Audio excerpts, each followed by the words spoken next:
bienvenue donc Maximilien Bachelard qui sera notre hôte de ce soir. Voilà. Merci. Je vous laisse la parole.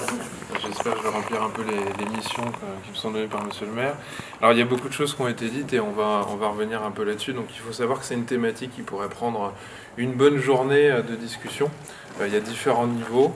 Tout d'abord, le nom de la conférence, c'est une formulation que j'ai choisie, qui est importante. Pourquoi ? Parce que, et ça commence à être intéressant pour moi, pourquoi je vous dis ça ? Souvent, quand on parle d'addiction aux écrans, les gens se précipitent pour venir. Par contre, quand on parle de la place des familles, là-dedans, il y a déjà beaucoup moins de monde qui vient. Pourquoi ? Parce que souvent on a tendance à imaginer que l'addiction, elle est dans un être humain qui est en difficulté et qu'il faut pouvoir traiter avec son addiction. Comme si finalement l'addiction, elle n'était pas inclue dans le monde social.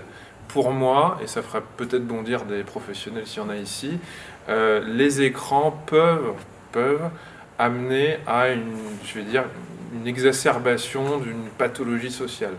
Et on va un petit peu en parler aujourd'hui. Pour reprendre les propos de Monsieur le maire, et je suis d'accord, moi je ne suis pas du tout anti-écran, j'ai rien personnellement contre les écrans, donc c'est pas ma thèse de doctorat, ça fait pas 15 ans que je suis sur le sujet, je suis ni payé par les médias, voilà, je n'ai aucun parti pris par rapport à ça. Mais au fil des consultations que j'ai pu avoir, je me suis rendu compte que c'était une problématique qui revenait très régulièrement. Et j'aurais tendance à dire, de mon point de vue, qu'au moins 2/3 à 3/4 des familles en France sont plus ou moins confrontées à cette question, puisque le nombre de téléphones portables explose, notamment chez les enfants, et qu'on sait que les enfants de 12 ans, 10 ans, 8 ans, 7 ans, 6 ans peuvent avoir un portable, et que c'est de plus en plus jeune, et qu'on peut en avoir de plus en plus sur soi. Donc tout ça, ça vient modifier quand même les rapports qu'on a entre nous, le rapport au savoir notamment, puisque c'est une référence, et évidemment, comme on le sait bien, l'encyclopédie, le dictionnaire, qui était déjà plus trop une référence pour les générations d'avant, elle devient de moins en moins. Donc ça pose des problèmes à différents niveaux. Je vais aborder tout ça avec vous. Je vais prendre un bon temps où je vais vous faire un constat qui va peut-être vous faire un peu frémir, et un petit peu pour vous alerter notamment. Et puis je passerai également une vidéo à titre d'exemple qui va repositionner la question de la famille là-dedans. Parce que mon objectif n'est pas simplement de diaboliser les enfants, qui sont consommateurs aussi malheureusement de ce qu'ils ont sous la main. Et je me mets à la place des familles que je peux rencontrer en consultation. La solution qu'on aimerait avoir, c'est débrancher la box, supprimer le téléphone portable, mais on sait très bien que ce n'est pas une solution, parce qu'à part déclencher de l'agressivité, de l'incompréhension, on n'arrive pas à obtenir mieux. Donc je parlerai un petit peu de ça. Donc les écrans, je vais pas forcément aller dans le détail des points positifs. Il y en a, bien évidemment. Et j'ai envie de vous dire, on les connaît, ces points positifs. Évidemment, grâce à mon portable, j'ai pu arriver avec mon GPS ici à l'heure. Grâce à cet ordinateur, je peux aussi projeter ça. Grâce à l'écran qu'il y a sur la caméra de monsieur, on va pouvoir avoir une vidéo. Donc tout ça, c'est extraordinairement intéressant. Et même, ça pourrait avoir des vertus dans un certain sens. On abordera peut-être un petit peu le sujet. Mais moi, aujourd'hui, je vais vous parler de cette problématique, et notamment pour 2 tranches d'âge, qui sont les petits, on va dire les 0-3 ans, ça pose une question qui est très importante, jusqu'à, on va dire, 8-10 ans. Et puis, il y a la deuxième tranche, qui est plutôt la tranche préadolescente et adolescente, où on n'est pas face aux mêmes problématiques. Et j'y reviendrai par la suite tout à l'heure. Quand un enfant à 2 ans est sur une tablette, c'est pas la même chose que d'avoir une tablette pour la première fois à 14 ans. Ça n'a plus du tout le même impact. Et donc là, je vais vous donner des arguments pour vous expliquer en quoi ça peut vraiment être problématique de laisser malheureusement l'enfant seul face à cet écran-là.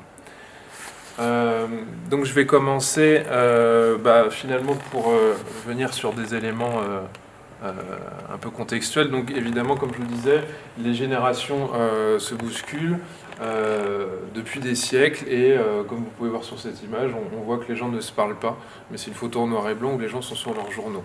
Donc j'ai envie de dire, peut-être que l'écran est simplement un support d'évasion qui pourrait nous permettre d'éviter parfois la relation et d'entrer dans un monde imaginaire. On a peu d'angoisse quand les enfants sont hyper plongés dans les livres. Mais quand même, ça peut arriver. Quand un enfant s'endort à 2 heures du matin et a fini de lire Harry Potter, les parents peuvent aussi être mal à l'aise par rapport à cette situation. Donc soit on diabolise, soit on essaye de comprendre et d'accompagner la question de l'écran. Diaboliser, c'est quelque chose que les adultes ont tendance à faire.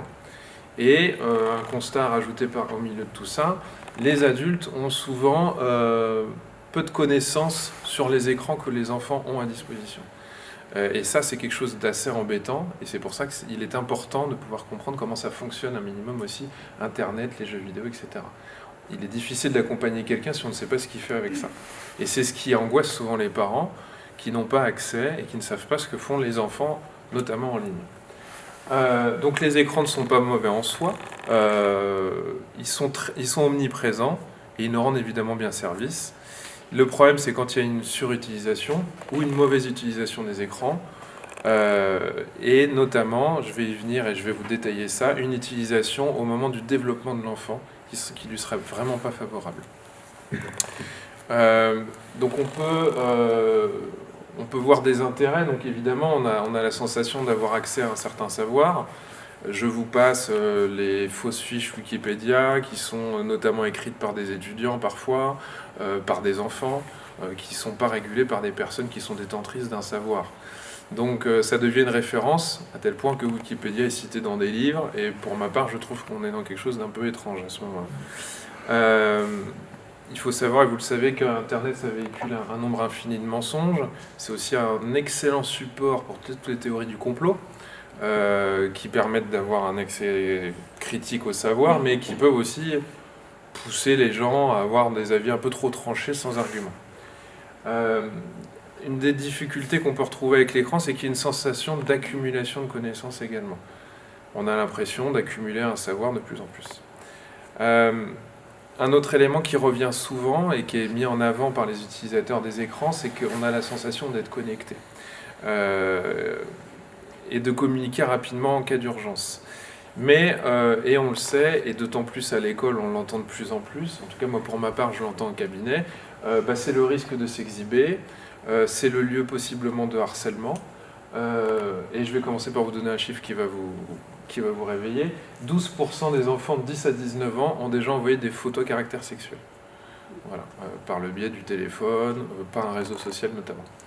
Donc ça, c'est des chiffres qui, à chaque fois, mettent mal à l'aise, mais nous montrent bien que, malheureusement, dans cette pièce, et ça a dû arriver avec quelques enfants de votre famille. La sensation de connexion aussi est très importante. Les enfants et les adolescents peuvent être notamment accros aux réseaux sociaux, puisqu'ils ont l'impression d'être connectés à d'autres personnes. Mais une étude dont je vous reparlerai peut-être par la suite nous montre qu'à arriver à un certain seuil d'amis dans les réseaux sociaux, il y a une sensation de solitude accrue chez le jeune. Et on appelle ça la dépression Facebook en fait. C'est-à-dire qu'arrivé à un certain seuil, on a l'impression d'être au milieu et seul au milieu de tout le monde. Donc ça, c'est des éléments qu'on découvre au fur et à mesure. On a notamment... plus on a une utilisation importante des réseaux sociaux, plus les jeunes peuvent être empreints de sensations de dépression, notamment quand ils ne sont pas regardés, notamment quand leurs posts ne sont pas commentés, etc. Donc vous voyez, c'est un engrenage, et se pose toujours la question de à partir de quand c'est agréable, à partir de quand on tombe dans un espèce de puits et on a du mal à en sortir. Alors, de quel type d'écran on va parler? Alors, ça peut être la télévision, ça peut être les jeux vidéo, Internet, les réseaux sociaux, les téléphones portables, les tablettes, etc. Il y a une distinction qui est intéressante à faire, c'est la distinction entre les écrans passifs et les écrans interactifs. Donc les écrans passifs, vous regardez et puis voilà, vous êtes allongé, un petit peu comme vous êtes en train de faire pour l'instant, et je vous encouragerai à parler après par la suite. Mais pourquoi je vous parle de ça? Puisqu'on a tendance à imaginer que les écrans interactifs seraient seraient un bon support pédagogique, un bon support éducatif.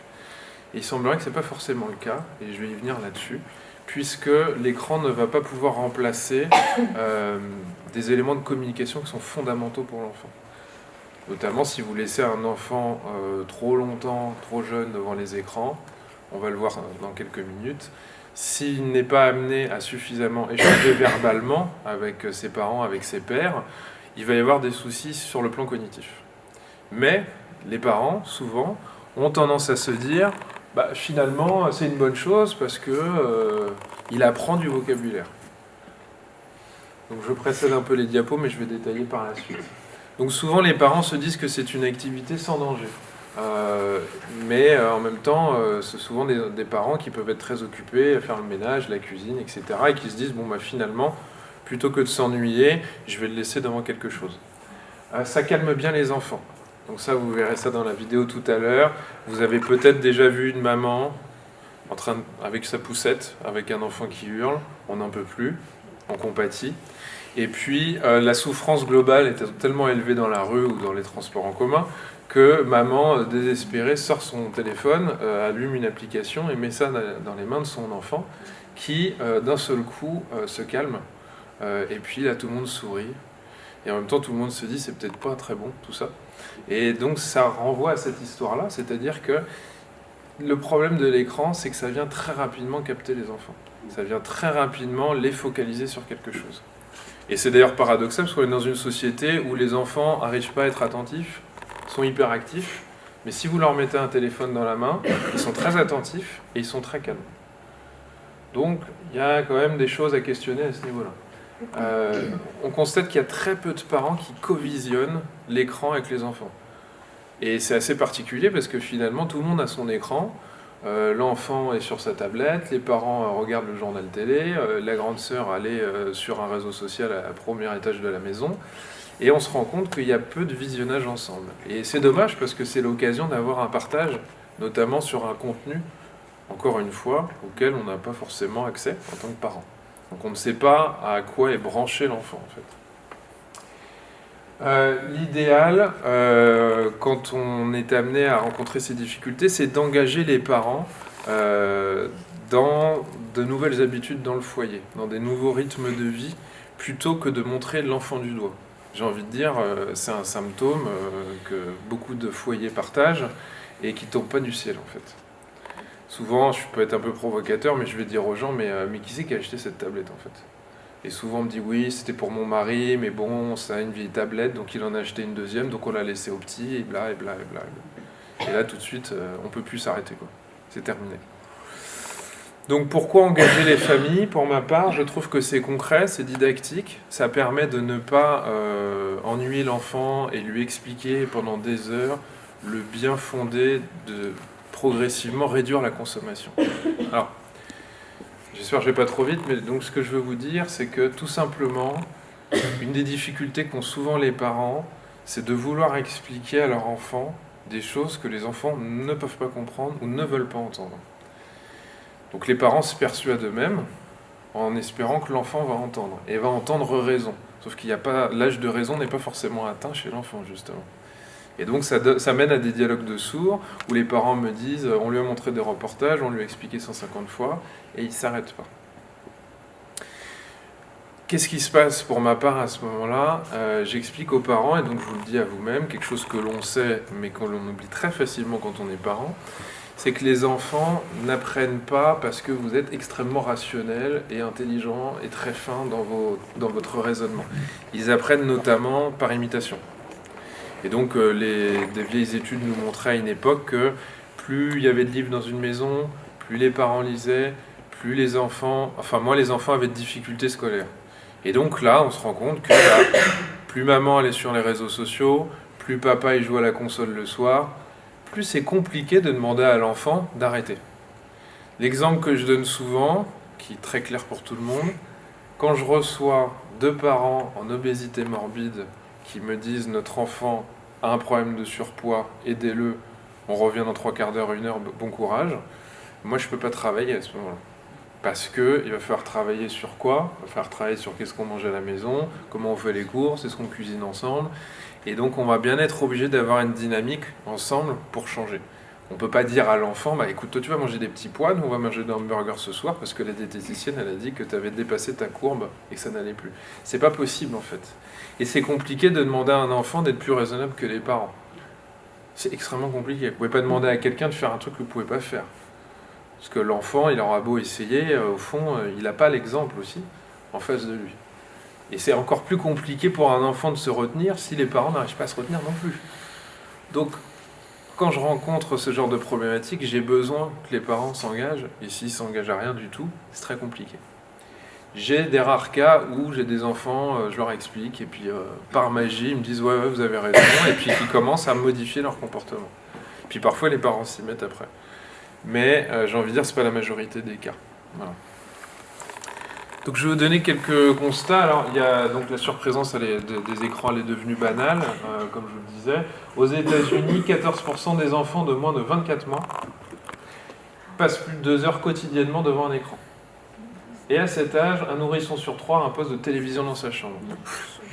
Donc je profite de ce moment-là, en plus filmé, pour vous faire part du fait qu'il m'est arrivé en Seine-et-Marne d'entendre que certaines familles d'accueil se posaient la question de pourquoi pas, pour des enfants qu'elles accueillent à la maison, pouvoir proposer une tablette à clipser au barreau du lit, notamment.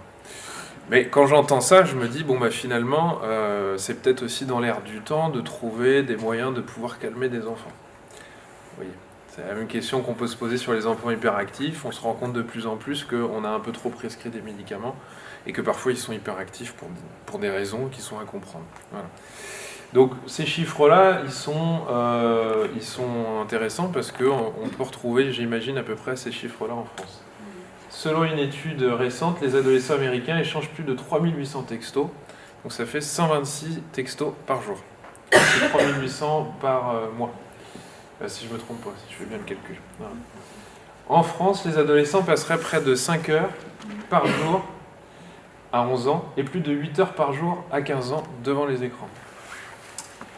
De plus, on sait que les jeunes enfants regardent dans 80% du temps des programmes tout publics et peu d'émissions ciblées pour leur âge.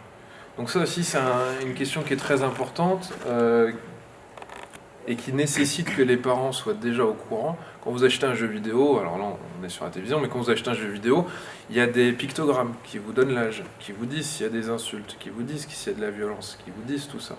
Et la plupart des parents ne sont pas au courant et ne veulent pas trop savoir parce que, comme vous le savez très bien, quand on a 14 ans, on n'a pas envie de se faire priver d'un jeu interdit aux moins de 18 ans parce que tout le monde dans la classe y joue. Donc ça, c'est aussi une réalité qui revient assez souvent. En Grande-Bretagne, j'ai trouvé une étude que je trouvais très intéressante, qui peut être reliée à ça indirectement. En 2013, il y avait 70% des parents qui lisaient une histoire à leur enfant.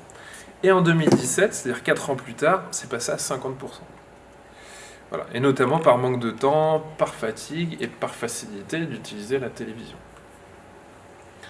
Donc ça montre possiblement que l'écran prend de la place.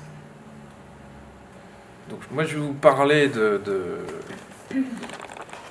notamment des troubles qu'on peut voir directement, mais également des difficultés que ça peut impliquer en termes de place. Alors, par exemple, une étude là, qui est sortie il n'y a pas très longtemps, en 2018, nous montre une étude américaine, que quand les écrans sont surconsommés, quand ils prennent trop de place, ils empêcheraient un développement harmonieux et un équilibre entre vie intérieure et vie sociale chez les adolescents. Il faudrait réduire, selon cette étude américaine, l'utilisation à 30 minutes par jour pour les adolescents, parce que ça influencerait significativement leur bien-être et ça réduirait le sentiment de solitude et de dépression. C'est-à-dire qu'arrivé à un certain seuil, on observe plus facilement un seuil de tristesse, d'anxiété et une peur de l'échec qui se réduirait à mesure qu'on se reconnecterait finalement à quelque chose d'autre qui serait peut-être un peu plus réel, un peu plus palpable. Donc en termes de troubles directs, je vais vous détailler un peu le pourquoi du comment et comment ça peut fonctionner. On a différents types de troubles qu'on peut retrouver. Donc il y a des troubles au niveau de l'attention de l'enfant, au niveau du langage, au niveau du sommeil. Il y aura un lien avec la vision, l'obésité, les troubles posturaux. Je vais vous parler de tout ça. Ça aura un impact assez direct pour les jeunes enfants trop rapidement confrontés aux écrans. Ça pose des questions aussi en termes de risque addictif, parce que il n'y a pas tant que ça d'enfants qui sont extrêmement addicts, mais pour certains, on en arrive à un moment où on est obligé quasiment d'hospitaliser l'enfant pour pouvoir le sortir de son contexte et l'amener un petit peu à se désintoxiquer. Alors c'est un pourcentage assez faible, mais on sent bien que certains enfants pourraient très rapidement verser là-dedans. Indirectement, ça peut créer également des problèmes au niveau de l'apprentissage. Et comme je vous le disais, et ça c'est suite à la réflexion d'un papa qui me disait « mais moi à 14 ans j'avais un ordinateur, j'ai pas de soucis quoi ». Et donc quand j'explique « oui mais votre enfant à 4 ans », c'est pas la même chose. C'est-à-dire qu'à 4 ans, et c'est le terme que j'utilise souvent, l'enfant n'est pas encore bien câblé.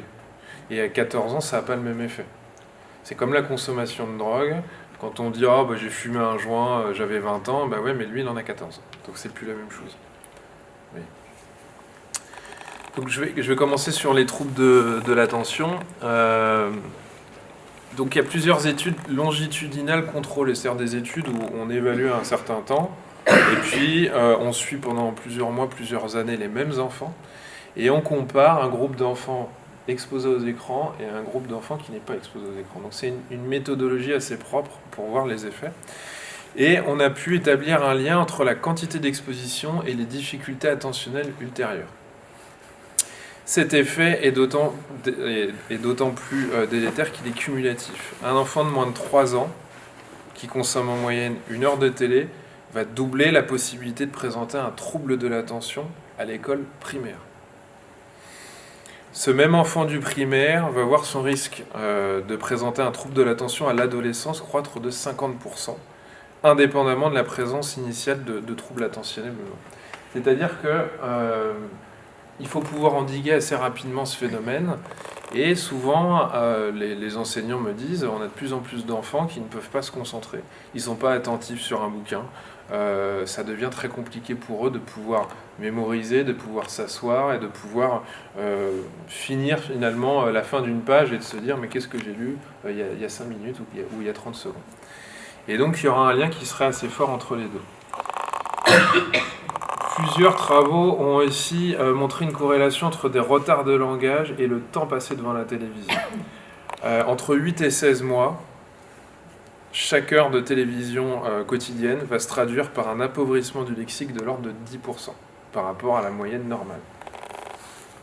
Je ne sais pas si ça vous parle, si vous vous représentez bien, mais entre 8 et 16 mois, vous comparez 2 enfants, il y en a un qui sait dire 10% de lexique de plus que l'autre. Et ça commence déjà entre 8 et 16 mois. Donc vous imaginez bien qu'après, l'écart va s'agrandir de plus en plus. Chez les enfants de 2 à 4 ans, 2 heures quotidiennes de télévision va multiplier par 3 la probabilité d'observer des retards de développement du langage. Si l'enfant est exposé quotidiennement avant 1 an, même à faible dose, le risque est multiplié par 6. Donc la fenêtre dont je vous parlerai notamment vers la fin de 0-3 ans, elle est cruciale. Et souvent, je vous raconte déjà à la fin, mais il est recommandé de ne pas mettre les enfants de 0 à 3 ans devant un écran. Voilà. Alors, comment ça fonctionne? Le mécanisme de base serait une réduction drastique des échanges verbaux avec les membres de la famille. Parce que plus on est devant un écran petit, moins on est amené à échanger. Il est important de comprendre que, et j'y reviendrai un peu par la suite, le langage, la compréhension des mots, la compréhension du concept, ce à quoi ça renvoie, ça ne se fait pas en regardant passivement un écran. Ça se fait en verbalisant, ça se fait en montrant. Donc si je dis table à un enfant et que je lui montre, il va assimiler à un moment donné. S'il voit une table et qu'on lui dit table dans un écran, il n'aura pas vocalisé, il n'aura pas fait le lien entre les deux. Donc ça, c'est quand même quelque chose d'important qu'il faut comprendre. C'est un des mécanismes qui explique cela. Quand la télévision elle est allumée dans le foyer, vous savez comment ça se passe, l'enfant est absorbé par l'écran, donc il est moins sollicité, il va moins parler, puisqu'on sait qu'il répondra 1 fois sur 2 et qu'il est occupé à faire autre chose. Et si on considère que le poste est allumé en moyenne 6 heures par jour dans une famille française, le déficit de quantité de champ lexical peut atteindre 40% pour un enfant. Donc, on apprend le langage en associant un visuel à un mot qu'on pense, à un mot qu'on parle, qu'on peut détailler, un mot qu'on écrit, un concept. Tout ça, ça va ensemble en termes d'apprentissage. Et le problème, c'est que l'écran positionné à cet endroit-là ne va pas permettre ces liaisons-là. Donc, ne va pas permettre un bon apprentissage. J'ai envie de vous dire, finalement, les parpaings, ils ne sont pas bien mis dès le départ, et ça ne va pas bien tenir par la suite. Et pourtant, on peut laisser l'enfant devant des programmes qui ont l'air enrichissants, mais on ne peut pas lui permettre de développer son langage et sa compréhension s'il n'est pas amené à parler, c'est-à-dire s'il n'est pas amené à interagir avec l'autre. Ça a un effet sur le sommeil. On a saisi aussi que plus il y avait une exposition à l'écran, plus il y avait une augmentation des troubles du sommeil. Les enfants qui regardent la télévision 2 heures par jour, la semaine et le week-end, par exemple, vont avoir un coucher plus tardif. Ils vont avoir une durée de sommeil diminuée. Ils vont avoir un lever plus tardif le week-end, et plus l'utilisation est importante, plus il va y avoir un retentissement. Je vais vous expliquer pourquoi. On sait que les enfants qui regardent la télévision plus de 3 heures par jour pendant l'adolescence ont un risque plus élevé d'avoir des troubles du sommeil à l'âge adulte, notamment pour des questions d'apprentissage que je vais vous décrire. Le sommeil, c'est quelque chose de très fragile, qui tombe pas du ciel en fait. Quand on est enfant, on apprend avec le temps à se connecter à des micro-signaux qui nous disent que il faut lâcher prise et puis il faut partir et fermer les yeux. Quand on est face à un écran, on est amené à beaucoup moins être connecté à son corps, mais plutôt à ce qu'on regarde, à une histoire, à quelque chose qui nous palpite intellectuellement ou visuellement. Donc on est moins connecté à tous ces petits signaux qu'on doit apprendre à identifier pour pouvoir lâcher prise et s'endormir. Donc vous voyez qu'il y a quelque chose qui est contre-productif à ce moment-là. C'est trop excitant. Ces activités comme la télévision, elles favorisent la sédentarité, et on sait que la sédentarité, elle est connue pour déstructurer également le sommeil. Et un autre élément qui est très important, dont on entend de plus en plus parler, c'est la question de l'exposition à la lumière d'écran. La lumière naturelle, la lumière d'un halogène et la lumière d'un smartphone ne sont pas du tout la même chose. Ça peut me paraître évident, mais je vous le dis en tout cas si vous avez un doute. Et il faut savoir que l'exposition à un écran va affecter la sécrétion de mélatonine qui vont permettre l'endormissement. Ça permet à l'enfant de pouvoir s'endormir, à tel point que dans certains hôpitaux, maintenant, quand les enfants ont du mal à dormir, comme on ne sait pas toujours trop quoi faire, on donne de la mélatonine pour que les enfants s'endorment. Mais j'ai envie de vous dire, et c'est l'exemple que je donne souvent, si vous prenez un café là, d'ici 1 heure, vous avez du mal à dormir ce soir, ce serait un peu dommage de prendre un somnifère. Ça serait même un peu étrange. En tout cas, votre corps, il va passer la 3e, repasser en première, et passer en 5e, il ne va pas comprendre. Il va avoir du mal à se détendre. La lumière, elle crée un niveau d'activité interne important. On peut avoir l'impression de se relaxer, mais en fait, c'est pas le cas. L'exemple que je donne aussi, c'est comme quand on fume. Souvent, on se dit, je fume une cigarette, ça me détend. On a la sensation que ça nous détend, mais en fait, ça excite le corps, tout simplement. On peut également parler, évidemment, du contenu des programmes, parce que plus c'est stimulant, voilà. Quand il y a un méchant qui vient de tuer un gentil, et puis que ça crie dans tous les sens, qu'il y a des courses-poursuites, évidemment, c'est compliqué de dire à l'enfant, écoute, on a coupé la télé il y a 10 minutes, maintenant tu dors. Voilà. Donc ça peut paraître évident, mais c'est quand même des éléments qui vont retarder le sommeil, qui vont le déstructurer. Il faut savoir que quand les choses se déroulent bien, quand vous êtes dans une position allongée, dans un lit, le sommeil devrait venir assez facilement. Quand l'enfant est amené, et l'adulte également, à regarder la télévision allongée, son corps n'a pas associé le lit et le sommeil. Il a associé le lit et l'excitation de la télévision. Vous voyez ? Et donc, parfois, je rencontre des enfants qui ont des difficultés à s'endormir, notamment parce qu'ils sont habitués à se câbler avec ça. Et puis, s'ils n'ont pas leur dose de télévision jusqu'à 23h, et s'ils ne s'endorment pas sur la télécommande, ils ont du mal à s'endormir. Parce que lâcher prise pour s'endormir, c'est pas quelque chose qui arrive comme ça et qui est installé. De fait, c'est quelque chose qui s'apprend.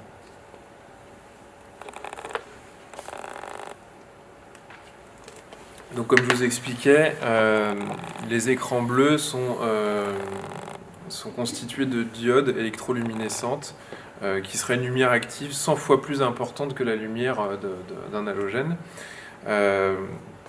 Et donc finalement, ça viendrait retarder l'horloge interne, C'est-à-dire ce moment où le corps nous dit c'est bon, on s'arrête. Il y aura un lien aussi, de plus en plus, entre le nombre croissant de myopes dans le monde. En Occident, il y aurait 4 jeunes sur 10, et en Asie de l'Est, c'est de plus en plus important. Les chercheurs se posent la question de savoir si la lecture de près sur les écrans ne serait pas un problème. Et il semblerait qu'il y ait un lien entre les deux. Et notamment, la nature est bien faite, la nature a fait que nos yeux devaient se développer grâce à la lumière naturelle. Donc si l'enfant n'est pas assez en contact, comme on dit souvent, on va courir dans le jardin plutôt que de regarder la télé, s'il n'est pas assez en contact avec la lumière naturelle, eh ben, ça ne favorise pas le bon développement physiologique de ses yeux et de tous ses récepteurs neuronaux. Un effet sur le poids.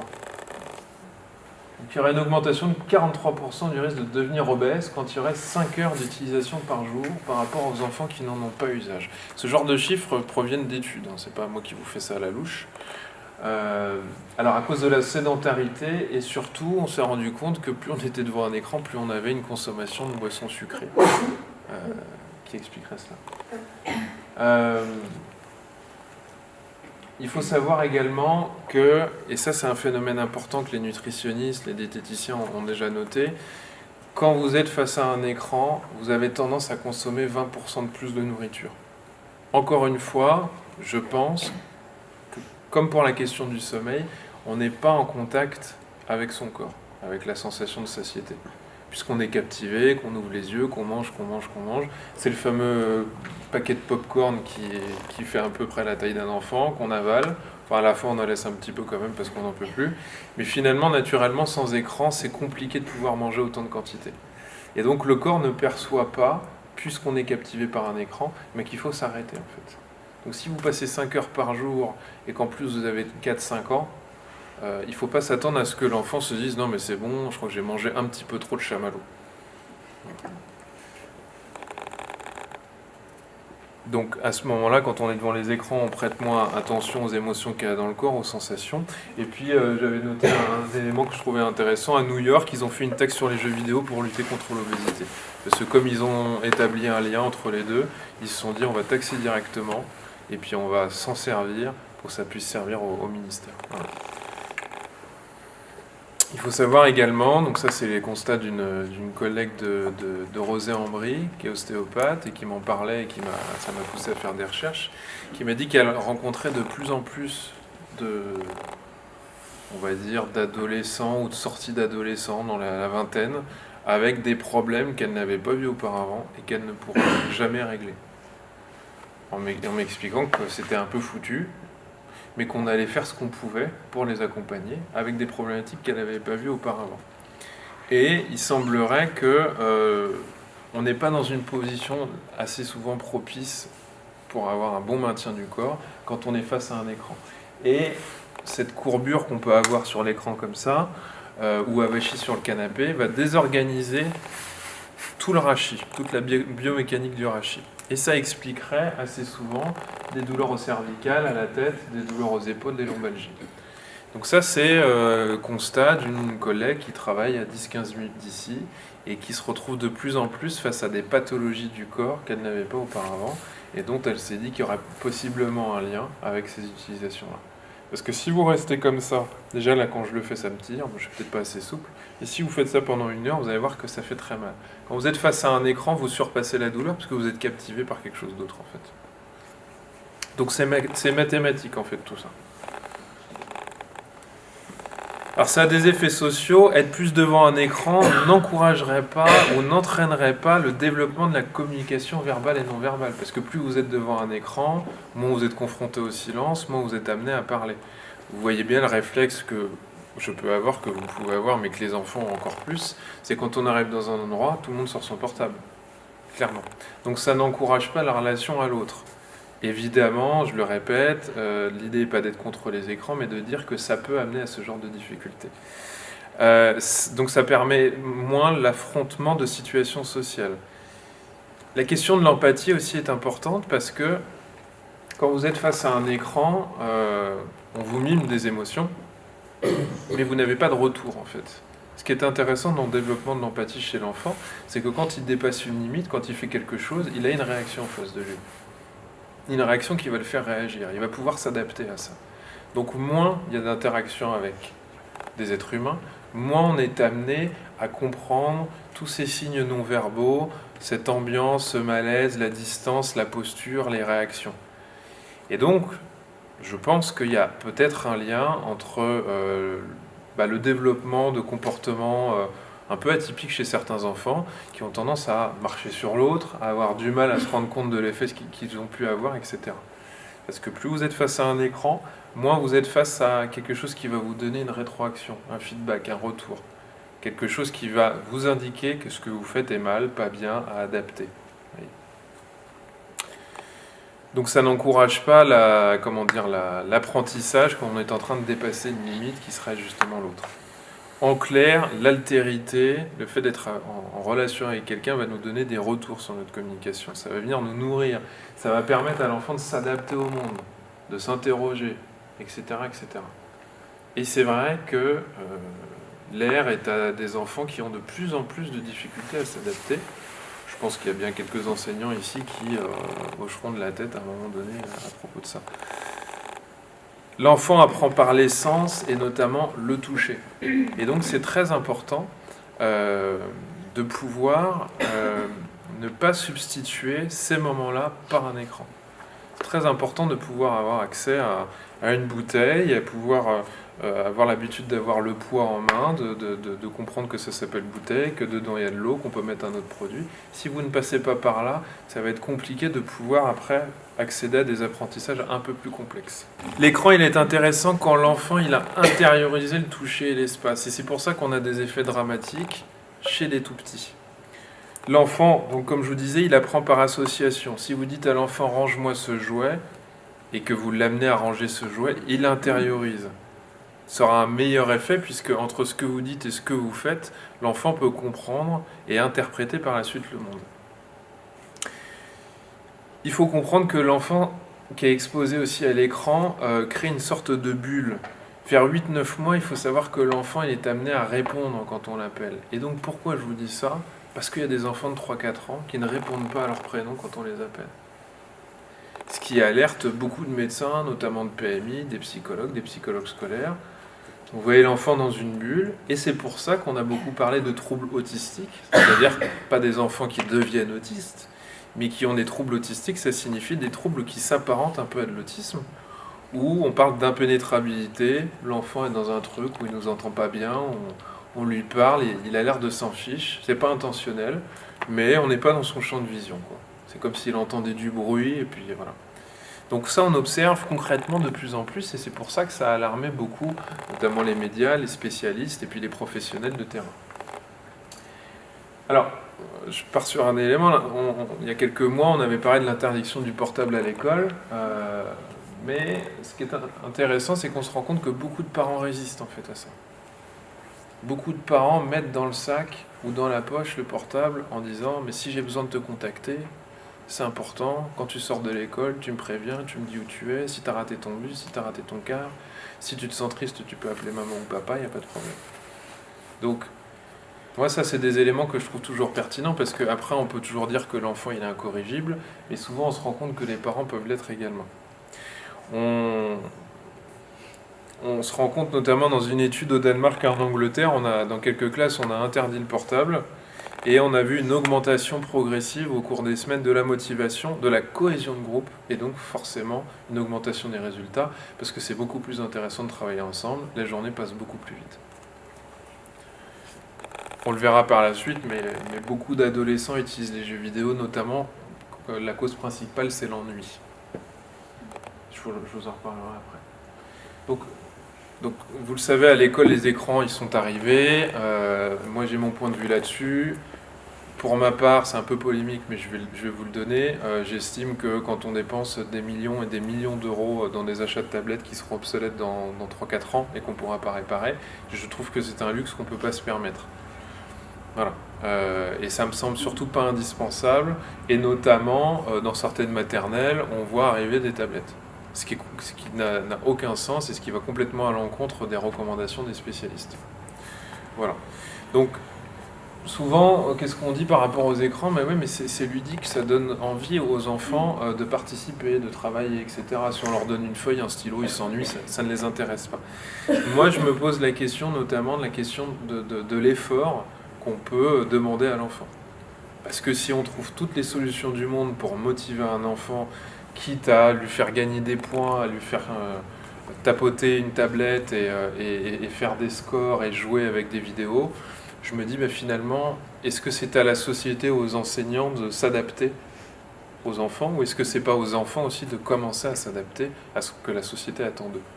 Et là, on est sur une question un peu polémique, et je pense que l'école va être confrontée de plus en plus à ça.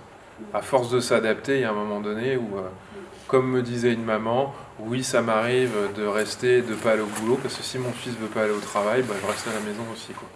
Voilà. Donc il y a quand même quelque chose comme ça, où je vous donne un exemple un peu fort, mais c'est des réalités. Voilà. Et donc je suis pour ma part embêté quand on se dit « ça l'embête de faire ça, donc, tiens, on va utiliser un ordinateur, ce sera plus drôle ». Voilà. Donc évidemment, il y a un argument financier qui est fort derrière, il y a un engagement de l'éducation nationale, il y a des lobbies, etc. Bon, ça ne va pas rester dans cette polémique, mais en tout cas, il y a cet élément qui est quand même à discuter. Par rapport aux jeux vidéo, notamment pour les adolescents, la fonction principale, c'est de s'amuser, de se faire plaisir et de se défouler. C'est souvent ce qu'on entend de la part des enfants, mais également d'éviter l'ennui. Et dans une étude, on se rendait compte qu'environ 30% des enfants qui jouaient compulsivement aux jeux vidéo dans la journée s'ennuyaient, et ça n'était pas perçu par les parents.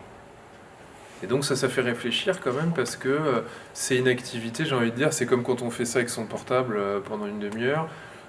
Parfois on le fait parce qu'on n'aime pas le silence, on se sent bête dans une pièce, on s'ennuie, on attend quelqu'un, etc. Donc il y a cet élément-là qui est important. Une maman me disait la semaine dernière, je lui parlais des écrans. Il faut savoir, juste une petite parenthèse, les gens viennent peu avec la question des écrans en consultation. Et pour ma part, c'est à force de poser des questions que je me suis rendu compte que c'était un problème. Mais les gens ne se rendent pas compte. Donc la maman me disait, oui, la télévision, en fait, elle est allumée du matin jusqu'au soir, tout le temps, H24. Ce qui arrive dans beaucoup de foyers.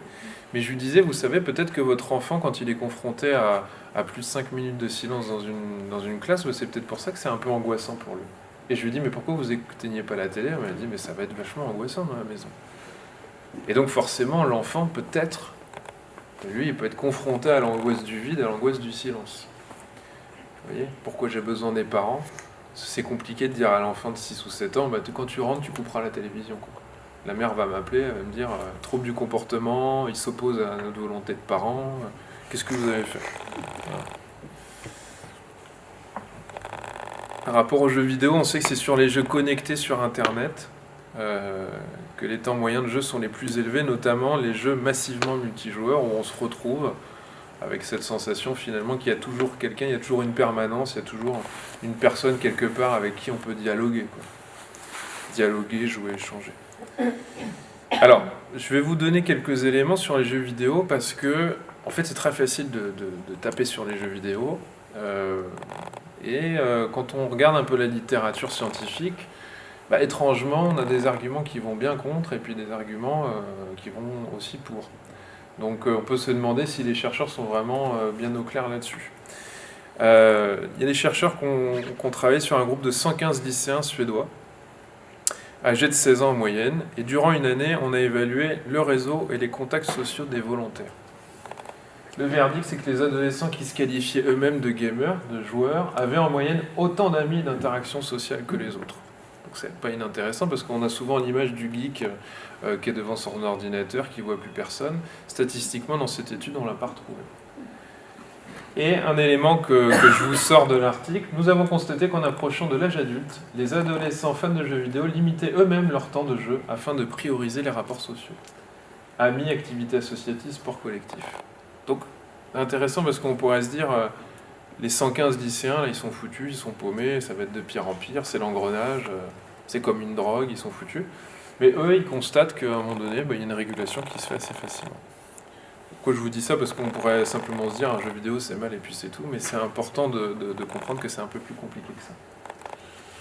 Alors, quelque chose qui revient très souvent, est-ce que l'expérience virtuelle de la violence va entraîner des passages à l'acte dans la vie réelle? Plus il va jouer à un jeu de guerre, plus il va finir par nous taper dessus ou foutre le feu à un immeuble parisien, comme on a vu ça, je crois, hier soir ou ce matin. En 2018, il y a une expérience qui a réuni 77 cobayes pendant 2 mois. Il y a eu 3 groupes. Un qui était exposé quotidiennement à un jeu vidéo violent.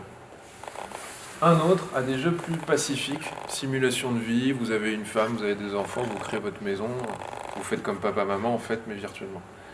Et un troisième groupe ne jouait à aucun jeu. On a évalué l'agressivité, l'empathie des participants, les compétences interpersonnelles, l'impulsivité, l'anxiété, l'humeur, le contrôle de soi. Donc on a voulu tout contrôler et se dire est-ce qu'il y a quelque chose qui se passe.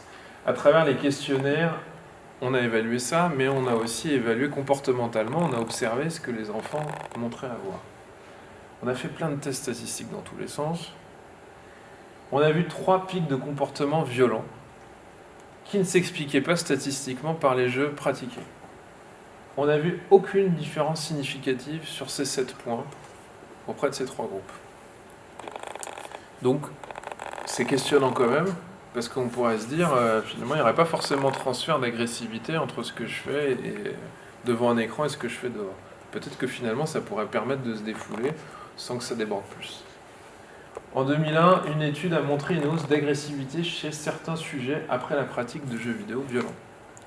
Mais l'étude montre que en fait, ce pic d'agressivité, il est temporaire et il s'estompe au bout de 15 minutes. Donc on a envie de dire c'est une excitation physiologique qui redescend et qui n'aurait pas de conséquences et qui ne viendra pas travailler le caractère, la personnalité de l'enfant. Je vais vous faire un parallèle un peu particulier, mais je vais oser. C'est exactement la même question qu'on peut se poser chez les enfants radicalisés. C'est-à-dire que, pour ma part, en ayant rencontré certains de ces enfants, souvent on se dit mauvaise rencontre et puis il a été transformé par quelque chose. L'enfant qui présente des vrais problèmes de violence et qui joue aux jeux vidéo a souvent des antécédents, des choses qui sont compliquées au fond de lui. Et c'est pas l'écran, c'est pas le jeu vidéo qui a transformé sa personnalité. Voilà. Donc il faut bien comprendre que le profil de l'enfant vient jouer et que bien évidemment, auprès d'un enfant qui serait très turbulent, très agressif, ce serait un exutoire qui serait peut-être pas bienvenu, tout simplement. Les jeux vidéo, en même temps, ils permettent une mise en relation entre les enfants et les adultes. Et notamment, dans le cas de l'autisme, on s'en sert. C'est une visée thérapeutique, ça permet aussi de pouvoir communiquer avec l'enfant. Donc les jeux vidéo ne sont pas complètement à jeter.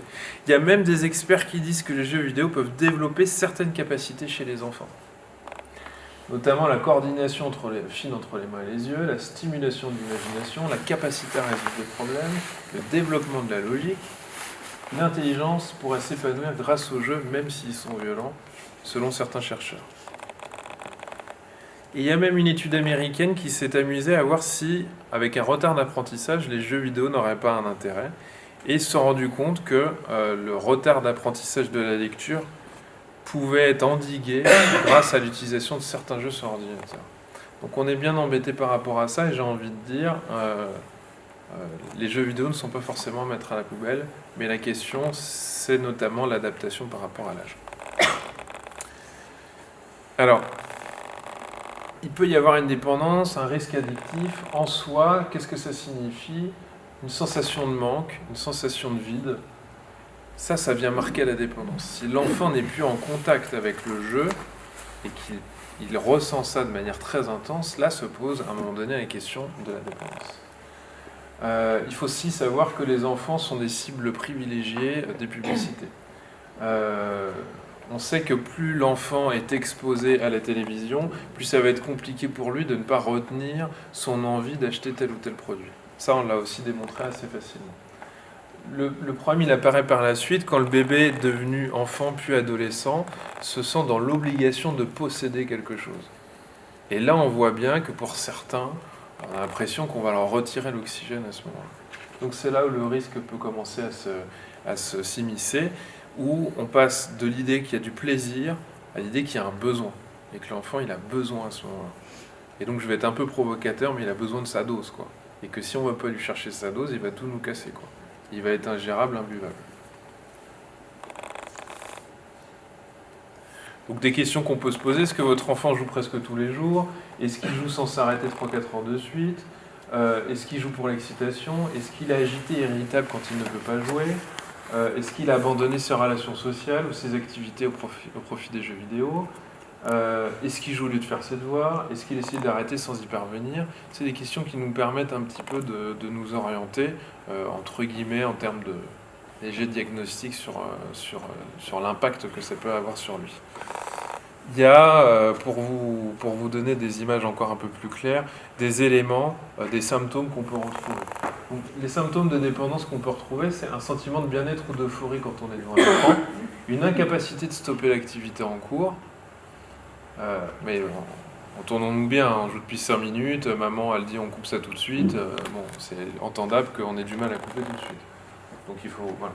Besoin de passer de plus en plus de temps devant l'écran, en arriver par la force des choses à négliger sa famille et ses amis, se sentir vide, se sentir déprimé, irritable quand on n'est pas devant un écran, mentir à sa famille sur les activités ou les problèmes à l'école. Donc là, vous voyez, ça commence à devenir de plus en plus un vrai problème. Et on a des symptômes physiques qui sont caractéristiques de certains ados. Syndrome du canal carpien, c'est une compression du nerf au niveau du poignet. Donc il y a une douleur vive qui ne devrait pas avoir lieu. C'est le syndrome qu'on disait de la secrétaire qui, à force d'avoir la main comme ça, au bout de 10-15 ans, peut se retrouver avec une obligation d'être opéré. Les yeux secs, moins de clignement des yeux, des migraines, des troubles du sommeil, des maux de dos, des repas irréguliers, voire même parfois un manque d'hygiène, un désintérêt de l'enfant qui est tellement captivé, sa bulle étant tellement puissante que plus rien n'a d'intérêt. Je vais aller un peu peut-être sur les réseaux sociaux. Je voulais vous dire que l'inscription elle est normalement interdite avant l'âge de 13 ans.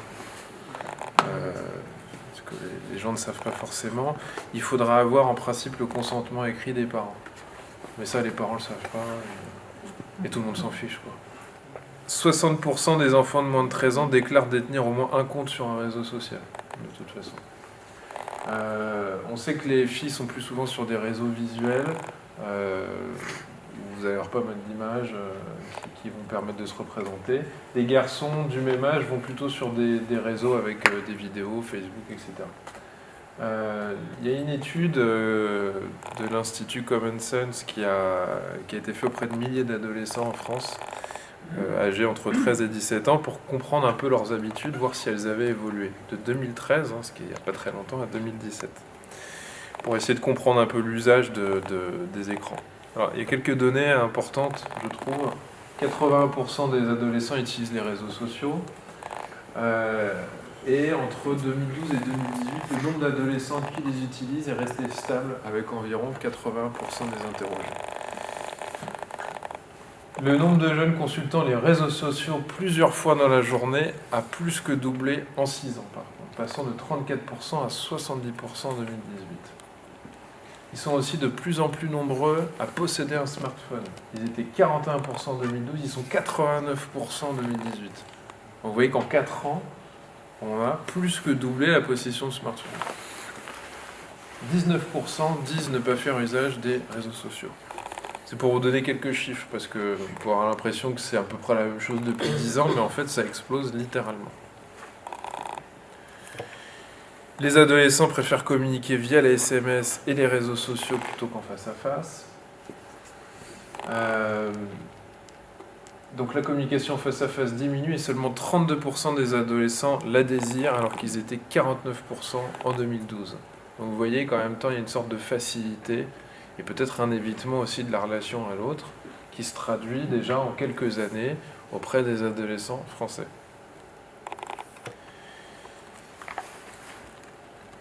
Il faut savoir que plus les adolescents ont un bien-être qui est bas, solitude, dépression, manque de confiance, plus ils vont ressentir les effets négatifs des réseaux sociaux. C'est comme ça qu'il faut l'entendre aussi. C'est-à-dire que le réseau social ne va pas forcément déclencher ce problème-là, mais si l'enfant est assez sensible, ça va rapidement le tirer vers le bas si ça se passe de manière compliquée.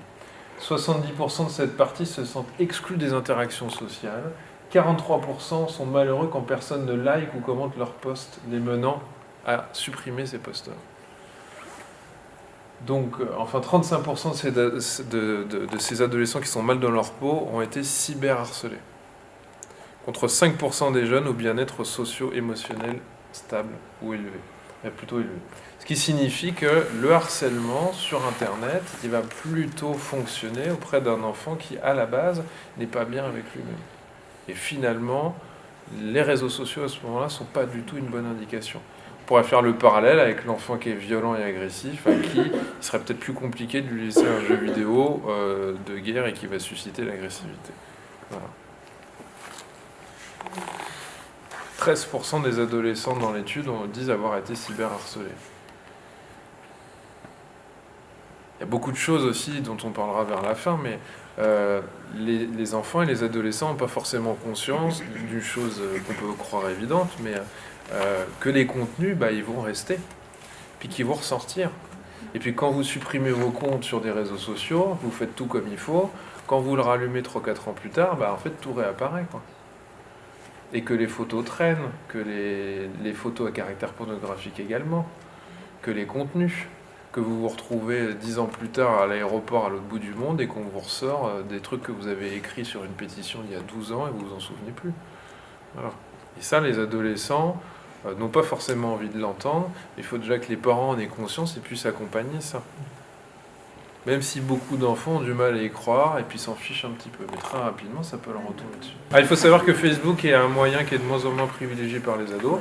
Et donc, je vais être clair, les vieux s'y mettent et donc les jeunes s'en vont. Et aussi, il y a un élément que vous devez connaître, c'est qu'il y a beaucoup de parents qui vont faire leur compte pour devenir amis, pour pouvoir savoir où sont leurs enfants ou connaître les relations. Et finalement, la maman qui voulait voir avec qui sortait sa fille, maintenant elle se met sur Facebook et puis elle peut vérifier les posts de sa fille. Et il y a un truc comme ça, un déplacement. Mais oui, les adultes sont pris par ce truc-là également, de toute façon. Donc la moitié des filles de moins de 10 ans sont sur des réseaux sociaux. À 13 ans, 50% des adolescentes y consacrent plus d'1 heure par jour. Les filles sont plus souvent sur les réseaux sociaux que les garçons et seraient plus sensibles qu'eux aux conséquences négatives. Les études montrent aussi que les filles sont beaucoup plus sensibles aux effets qu'on peut avoir sur ces réseaux sociaux. Donc le risque, c'est ce que je vous expliquais, ce qu'on a appelé la dépression Facebook.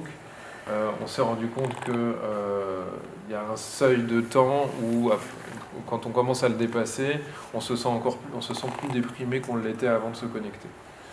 On sait que ça amène à des diminutions de contacts réels à un moment donné, et possiblement ça peut amener à un manque de socialisation. Et puis la question des mauvaises rencontres. Donc je pourrais vous parler du nombre de travailleurs en protection de l'enfant, je pourrais vous parler de tous ces enfants qui jouent avec des super copains en Australie, qui sont en fait des bonhommes de 60 ans et qui ne sont pas du tout la petite fille de 14 ans qu'on imaginait.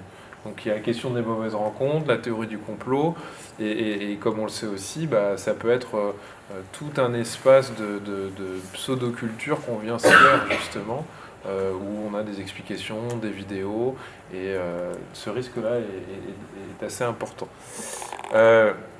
Par rapport aux recommandations, donc là je vais repartir sur les plus jeunes, mais le carnet de santé, le nouveau carnet de santé depuis le 1er avril 2018, explique que la télévision ne doit jamais être allumée avant 3 ans en fait. Donc ça c'est un élément important que vous devez connaître certainement. Jamais dans la chambre de l'enfant, surveiller les programmes regardés, fixer les règles sur le temps de visionnage sont des éléments qu'on a quand même glissés dans le carnet de santé tout doucement. Et je vais aller un petit peu sur les recommandations. Je suis passé peut-être un peu rapidement sur les adolescents, mais mon propos il devait d'abord se centrer sur la question des enfants. Et souvent on me dit finalement, alors qu'est-ce qu'on fait ? Évidemment, une question qu'on pose toujours au psychologue et à laquelle il ne sait pas comment répondre. Donc des éléments que j'ai notés au fur et à mesure, donc ne pas considérer que la télévision va éduquer à la place d'eux, le temps que les parents passent assis en lisant un livre à leur enfant a une influence sur le développement cognitif directement. Et ça, il faut bien l'entendre que la télévision ne peut pas avoir cet effet-là sur l'enfant, qui va se créer des souvenirs, et vous vous souvenez peut-être de comment ça se passait quand votre mère vous racontait une histoire, etc., etc. C'est plus qu'un moment de transmission, c'est un moment de partage, c'est un moment d'émotion, c'est un moment de souvenir, c'est un moment de famille, etc. Et tout ça, ça favorise l'apprentissage. Ne pas craindre l'ennui, parce que c'est cette question qui revient très souvent finalement. Et j'ai envie de dire, c'est à partir de l'ennui que peut apparaître la créativité. Et que si vous bouchez avec du bruit, avec du son, de la musique, des lumières, toute votre journée, il ne peut pas y avoir un moment où on s'ennuie, où on se dit bah tiens, et si j'allais me balader en forêt, l'enfant se dit pas bah tiens, et si je construisais une cabane, puisque finalement il reste devant l'écran et il a cette sensation d'être nourri continuellement, mais il ne l'est pas. Donc la question que je pose souvent aux parents, c'est est-ce que vous êtes prêts aussi à vous ennuyer avec les enfants quelques minutes, quoi, et voir qu'est-ce qui se passe. Et beaucoup de parents et beaucoup d'adultes, pour reprendre vos propos, sont en difficulté pour pouvoir éteindre un écran, parce que qu'est-ce qu'ils vont faire? Et souvent c'est je tourne en rond, je bouillonne, j'ai envie d'allumer une cigarette, je sais pas ce que je fais, je sers à rien, je me sens inutile, il faut que je fasse un truc, quoi. Voilà. Et donc les enfants peuvent aussi ressentir ça. Et on peut se mettre à leur place, c'est jamais agréable de vivre une angoisse ou une sensation de vide, donc on vient la combler. Donc c'est important de susciter des moments de jeu libres, non structurés pour le développement des enfants. Voilà. C'est intéressant de pouvoir leur apprendre à occuper leur temps avec tout ce qui peut vous passer sous la main. Leur lire des histoires, encourager les jeux, les discussions, les pratiques sportives, artistiques, etc. Ça peut paraître simple comme ça, mais si on n'amène pas l'enfant sur ce terrain-là, naturellement, parce qu'il faut bien comprendre, je fais la petite parenthèse quand même, les écrans qui sont développés ont un caractère addictif en soi. C'est une évidence, puisque le but des entreprises, c'est de vendre des écrans. Donc on fera tout pour que vous soyez accro à ce truc-là. Et on a tous vu des enfants qui sont irrémédiablement captés dès leur plus jeune âge par ce truc-là. Donc il faut pouvoir avoir une forme de résistance par rapport à cette facilité, qui n'est pas donnée, mais il faut pouvoir proposer autre chose. Dire à un enfant, tu t'ennuies, écoute, c'est pas grave, tant pis, je reviens dans 1 heure, t'as qu'à faire autre chose. C'est pas la bonne démarche, mais pouvoir l'amener à quelque chose d'autre et savoir faire quelque chose d'autre, ça va l'amener dans d'autres directions. Comme je le dis aussi, la facilité à obtenir le calme avec un écran créera des difficultés quand l'objet ne sera plus là. Et donc c'est là où commencent à se poser les problèmes. Ce qu'on peut proposer aussi de manière très simple, c'est de créer des zones et des temps d'utilisation. Pourquoi ? Parce que il y a un moment donné où la maison, ça devient l'endroit où on projette des choses en continu. Et pouvoir dire, finalement, on laisse nos portables le soir, ou alors on va regarder la télévision en famille ou pas jusqu'à 22h, c'est pas la même chose que de laisser une télécommande, un écran, et de laisser l'enfant, finalement, surfer, regarder la télévision de manière infinie. Partager le visionnage est une bonne chose, ça permet des échanges, ça permet d'en tirer quelque chose. Ça peut être un moment familial intéressant, on peut se retrouver le vendredi soir, on va chercher à manger à Tournan-en-Brie, et puis on se retrouve devant la télévision en famille.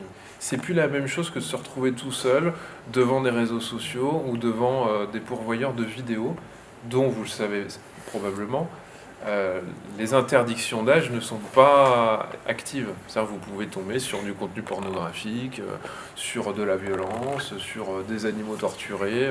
En 3 clics, vous vous retrouvez sur des choses ignobles. Prendre le repas du soir ensemble, sans écran ni téléphone. Et il y a une étude qui montrait que c'est une influence directe sur l'intégration scolaire de l'enfant. Et nombre de foyers laissent malheureusement des chaînes d'information nous expliquer que c'est bientôt la fin dans le monde, qu'il y a des manifestants, qu'on va tous mourir, que c'est bientôt la guerre.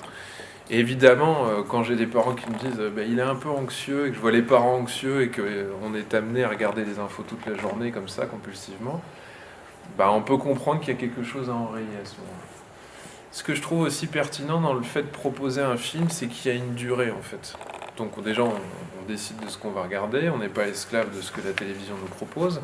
Ça peut avoir un intérêt de dire avec sa femme, tiens, on pourrait proposer ça aux enfants ce soir. Et puis surtout, ça permet de contrôler ce visionnage. Parce que le problème de la télévision ou d'Internet, c'est que ça peut être le meilleur ami de n'importe qui, puisque c'est disponible H24 en fait. C'est votre meilleur dealer. Il est toujours présent. Il sera toujours là pour vous occuper. Et c'est important pour l'enfant de pouvoir comprendre qu'il peut y avoir un début, un milieu et une fin. Parce que le problème, c'est que c'est finalement le fait de vous endormir avec la baffe sur le côté qui va déterminer quand est-ce que vous vous endormez. Et ça, c'est un problème.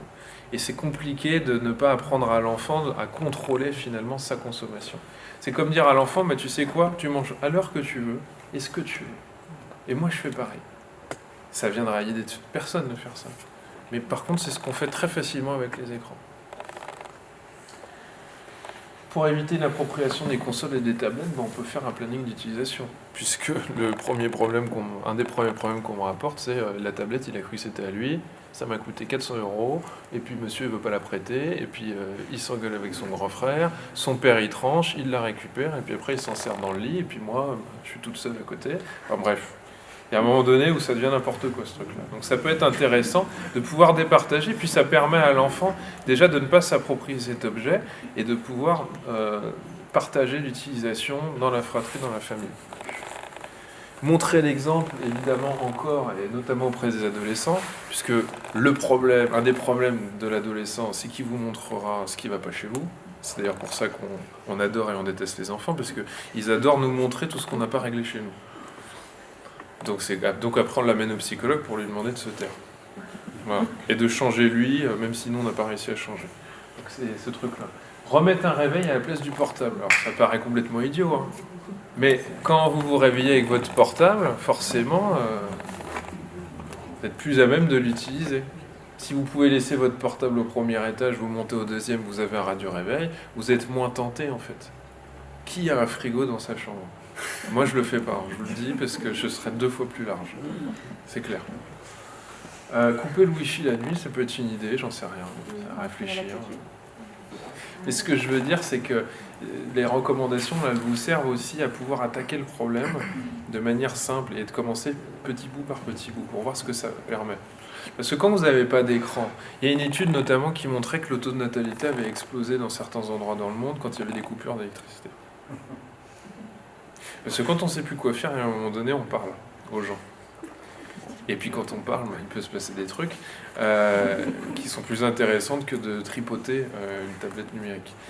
Donc ça change les comportements. Et je trouve qu'au lieu de culpabiliser ou d'expliquer, on peut amener les gens à dire changez ce petit truc-là. Et puis quand vous coupez la télévision, qu'est-ce qui se passe pendant le repas en fait ? Bon, on était tous un peu gênés, on s'ennuyait, blablabla, et puis d'un seul coup, on a commencé à parler de ce truc, et puis tiens, mon fils, comme j'avais coupé la télévision une demi-heure avant le repas, il savait pas quoi faire, je lui ai proposé de cuisiner, et puis il s'est remis à cuisiner, ça me fait plaisir, etc., etc., etc. Donc je trouve que c'est intéressant de pouvoir jouer sur des éléments concrets, pour que la famille puisse constater ce qui change, et qu'elle ait envie de continuer à faire quelque chose. C'est plus une sanction à ce moment-là. Donc on peut proposer aussi, on peut essayer de cadrer le temps d'utilisation aussi avec l'adolescent. Il faut savoir qu'il a besoin de 8 à 10 heures de sommeil quand même par jour, et que quand les enseignants disent votre enfant il dort sur la table, il ne peut pas se concentrer, il est irritable comme tout, la solution n'est pas forcément de lui donner un médicament. Voilà.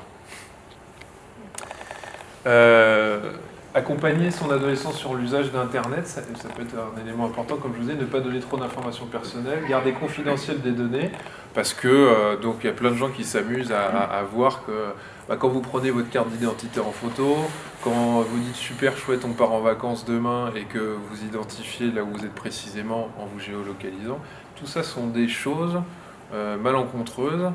Je pense que ça viendra à l'idée de personne là, de nous donner une photocopie de sa carte d'identité. Mais malheureusement, sur Internet, on a la sensation que tout le monde regarde et que tout le monde s'en fout. Ce qui est complètement faux. Faire attention aux informations et photos publiées, quel effet ça peut avoir. Tout ce qui est publié sur le web pourra ressortir, même des années plus tard. Et développer l'envie de vérifier les sources. Ça, c'est un élément important, puisque on ne vérifie plus vraiment. À tel point qu'il y a un philosophe français qui était très connu, pour ceux qui sont peut-être au courant, qui avait cité dans un de ses livres un type qui avait été inventé de toutes pièces par 2 journalistes. Donc il le citait comme un personnage connu, mais en fait ses bouquins n'existent pas, son nom a été inventé. Et voilà. Donc on est amené à parfois s'appuyer sur des sources qui sont plus fiables du tout. Et ça peut être intéressant de dire mais t'as trouvé ça où ? Moi, en tant qu'enseignant en psycho, il y a quelques années à l'université, je me suis vu voir des plagiats, voir des incohérences, sortir mon portable en cours, taper sur Wikipédia et dire ça, je pense que vous l'avez pompé là, parce que c'est la même phrase. Voilà. Ou de voir que le copier-coller n'était pas bien fait, que c'était plus la même police de caractère, et que finalement, c'est tellement idiot qu'il fallait montrer à l'étudiant, mais qui avait pas spécialement envie d'aller chercher un contenu, il n'avait pas envie de le synthétiser, il voulait avoir un résumé déjà tout prêt. Donc ça nous met dans une dépendance à quelqu'un qu'on ne connaît pas et qui a écrit un contenu qu'on ne peut même pas vérifier. C'est quand même assez particulier. Maintenir du dialogue si possible avec l'adolescent, placer les écrans dans une salle commune, ça peut être important. Parfois il n'y en a pas, parfois chacun a son écran dans sa chambre. Leur demander de vous prévenir s'ils sont insultés, reçoivent des propos injurieux, des photos inappropriées. Ça peut paraître bête, mais on peut ouvrir cette porte-là et dire que si un jour il y a un souci, ça peut être important d'en parler. Discuter des contenus, l'écran ne développe pas l'esprit critique, c'est l'adulte qui guide et qui fait tiers en fait. Et si on s'attend à ce que l'enfant se retrouve au milieu de la jungle d'Internet, c'est pas comme ça que ça va fonctionner. C'est l'adulte qui permet à ce moment-là de développer l'esprit critique. Il est préférable de ne pas être l'ami de l'enfant sur les réseaux sociaux, même s'il y a cette tentation. Partager le visionnage, en tirer quelque chose. Et comme je vous disais, proposer le repas du soir tout ensemble. Alors, il y a 2 méthodes que j'ai oublié de vous ramener, mais elles se trouvent très facilement sur Internet. Il y a la méthode 3-6-9-12. Donc, vous pouvez taper 3-6-9-12, vous retrouverez ça facilement, notamment s'il y a des professionnels qui sont là, mais les parents aussi sont amenés à lire ça. C'est simplement un rappel de choses qu'on doit avoir en tête par rapport à l'utilisation des écrans. Jouer avec votre enfant est la meilleure façon de favoriser son développement à 3 ans. Préférez des histoires plutôt que des jeux vidéo partagés, etc. Des jeux et des écrans partagés. 3-6 ans, la télévision, l'ordinateur est dans le salon et pas dans la chambre. De 6 à 9 ans, on commence à fixer des règles claires sur les temps d'écran. On peut parler du droit à l'intimité, du droit à l'image. Parce que souvent les parents, en fait, sont dépassés. Et ils se disent, bon, à 14 ans, on va lui en parler. Sauf qu'à 9 ans, il a déjà 3 comptes sur Internet. Donc il faut pouvoir quand même se rendre compte que ça va toujours plus vite qu'on ne le croit et qu'il faut pouvoir informer le plus tôt possible. Le parallèle qu'on peut faire, c'est comme la contraception, quoi. Le fameux t'as un préservatif, ça fait 3 ans que j'ai couché maman. Ah d'accord. Bon, et donc c'est la même chose là pour Internet. Et on a souvent un train de retard en fait. Je détermine avec mon enfant l'âge à partir duquel il aura son téléphone mobile, entre 9 et 12 ans. Il va falloir y réfléchir, puisque c'est un peu bizarre de ne pas avoir de portable. C'est comme ça que ça se passe. Il y a des écoles qui demandent les numéros de téléphone des gosses à l'âge de 11-12 ans. Et donc quand vous avez une classe entière qui a un téléphone portable, il va falloir vous poser la question, est-ce qu'il en aura un, est-ce qu'il n'en aura pas. Et il y a des enseignants qui regardent un peu de travers les parents en se disant, mais quand même, comment ils font pour contacter leur enfant s'il y a un problème. Donc il faut pouvoir, et ces repères-là permettent aux parents de se dire, bon, il va falloir que je me réveille sur certains points et que j'aborde les choses avant que ça me tire par les pieds en fait. Voilà, ça c'est des éléments importants en termes d'âge. Et puis il y a une autre méthode qui est très simple, qui s'appelle la méthode des 4 pas. On propose tout doucement aux parents à ne pas mettre d'écran le matin, pas pendant les repas, pas avant de se coucher et pas dans la chambre de l'enfant. Et donc c'est important d'avoir ce genre de document auprès des parents pour qu'ils puissent se rendre compte aussi qu'on peut modifier et puis voir ce qui se passe. Si on ne met pas d'écran pendant le repas du soir, c'est le moins compliqué, très bien. Essayons ça, puis on va voir ce que ça fait, qu'est-ce que ça crée. Et la plupart du temps, si les parents sont coopératifs et prêts à être un peu créatifs, on peut faire plein d'autres choses. Mais c'est les parents qui vont mettre ça en place. C'est pas les enfants qui vont dire, écoute maman, coupe la télévision, ça me saoule, j'ai besoin d'écouter ce que tu me dis. Vous voyez ? Mais encore faut-il pouvoir se permettre ça. Voilà. Donc pas le matin aussi, ça peut être intéressant, quoi. On fait le petit-déj ensemble, on essaie de voir qu'est-ce qui se passe quand on n'est pas devant la télévision. Avant de se coucher, ça me semble évident, comme je vous l'ai dit, parce que ça peut créer de multiples problèmes, notamment d'excitation chez l'enfant, qui peut être amené à faire des cauchemars, qui peut avoir des difficultés, après qu'il va s'endormir en cours. Bon. Et puis pas dans la chambre de l'enfant, en tout cas quand il est trop petit, il faut mieux éviter ce genre de situation. Quitte à contrôler évidemment les choses, quitte à dire à l'enfant, maintenant tu vas te coucher dans ta chambre. Mais ces méthodes-là, en fait, elles permettent, et c'est leur point commun, de rappeler aux parents qu'ils ont beaucoup plus de pouvoir qu'ils ne le pensent. Et même si c'est compliqué, il faut pouvoir trouver un compromis. Et encore une fois, quelque chose d'assez didactique, ça peut permettre d'amener à du changement sans que ce soit des cris et des hurlements, quoi. J'ai envie de dire, quand le diable s'invite trop dans la famille et qu'on constate trop d'effets compliqués avec les gosses, là, il faut pouvoir moduler ce rapport. Et quand les parents me disent bah, on peut pas faire autrement, je leur dis ouais, mais moi aussi j'ai des écrans, mais ça doit pas vous pourrir la vie. C'est qu'à un moment donné, ça va être un outil sympathique qui doit pas prendre la place de trop de choses. Si vous parlez plus avec votre mari, si vous ne vous marrez plus avec vos gosses, s'ils sont omnibulés pendant des heures là-dessus, si vous n'allez plus au cinéma, si vous n'allez plus au restaurant avec votre femme, si vos enfants ne peuvent pas les sortir sans qu'ils se mettent à hurler, pleurer et ils sont ingérables, là, peut-être que s'il y a un lien, il va falloir faire quelque chose, quoi, d'une manière ou d'une autre.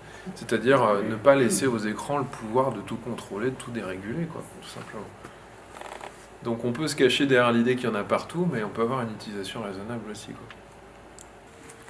Bon, je vais peut-être pas vous prendre toute la soirée. En tout cas, je suis content de vous avoir vu. J'espère que ça a éveillé des choses, que ça vous a paru utile, pertinent à 2-3 endroits, que ça vous a donné quelques arguments, un peu confiance aussi, et que ça a suscité peut-être quelques idées créatives pour peut-être changer des choses chez vous, etc. Voire dans la famille élargie, ou pourquoi pas chez les voisins. Bon, bonne soirée à vous. Merci. Avancer l'ambiance, ça